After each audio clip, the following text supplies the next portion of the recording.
Law of ಅಟ್ರಾಕ್ಷನ್ನ ಎರಡನೇ ಸ್ತಂಭ faith ಅಂದರೆ ವಿಶ್ವಾಸ. ಅನ್ವಿತಾ ಅನ್ನೋ ಹುಡುಗಿ ಇದ್ಲು. ಅವಳಿಗೆ ಅನ್ನಿಸ್ತಾ ಇತ್ತು ಅವಳ ಲೈಫು ತುಂಬಾ ಕಳಾಹೀನವಾಗಿತ್ತು, ಯಾವುದೇ ಖುಷಿ ಇರಲಿಲ್ಲ ಅಂತ. ಅವಳ ಪರಿಶ್ರಮ ಅವಳಿಗೆ ಉತ್ಸಾಹ ತಂದು ಕೊಡ್ತಾ ಇರಲಿಲ್ಲ.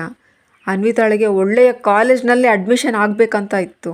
ಪ್ರತಿ ಸಲನೂ ಪರೀಕ್ಷೆ ಬರೀವಾಗ ಥಿಂಕ್ ಮಾಡ್ತಾಯಿದ್ಲು, ಗೊತ್ತಿಲ್ವಲ್ಲ ಆಗುತ್ತೋ ಇಲ್ವೋ.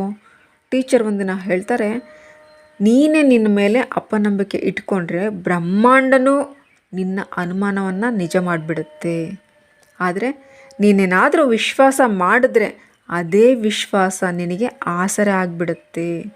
ಅನ್ವಿತಾ ಈ ಮಾತನ್ನು ಸೀರಿಯಸ್ ಆಗಿ ಮನಸ್ಸಿಗೆ ತಗೊಂಡ್ರು. ತನ್ನ ಅಡ್ಮಿಷನನ್ನು ಪುನರಾವರ್ತಿಸೋಕೆ ಶುರು ಮಾಡಿದ್ರು. ನಾನು ಅರ್ಹ ಆಗಿದ್ದೀನಿ, ನನಗೆ ವಿಶ್ವಾಸ ಇದೆ, ನನ್ನ ಲಕ್ಷ್ಯವನ್ನು ನಾನು ಪಡ್ಕೊಳ್ತೀನಿ.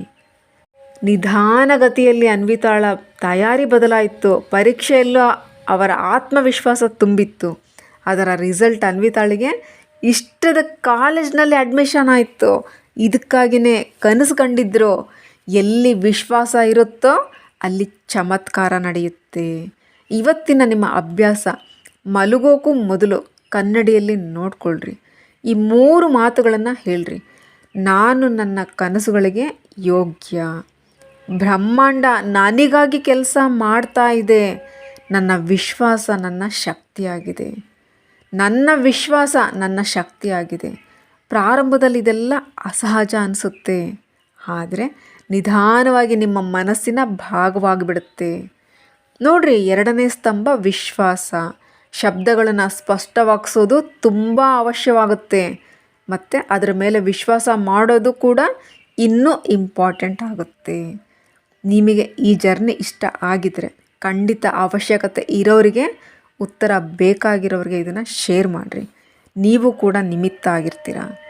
ನೆನ್ಪಿಟ್ಕೊಳ್ರಿ, ನೀವು ಏನು ಥಿಂಕ್ ಮಾಡ್ತೀರೋ ಅದೇ ಆಗ್ತೀರಾ. ಅದಕ್ಕಾಗಿಯೇ ಯೋಚನೆ ಮಾಡಿರಿ. ಸುಂದರತೆಯನ್ನು, ಸಂಪತ್ತನ್ನು, ಸಮೃದ್ಧಿಯನ್ನು, ಆರೋಗ್ಯವನ್ನು, ಯಶಸ್ಸನ್ನು. Thank you. Think about.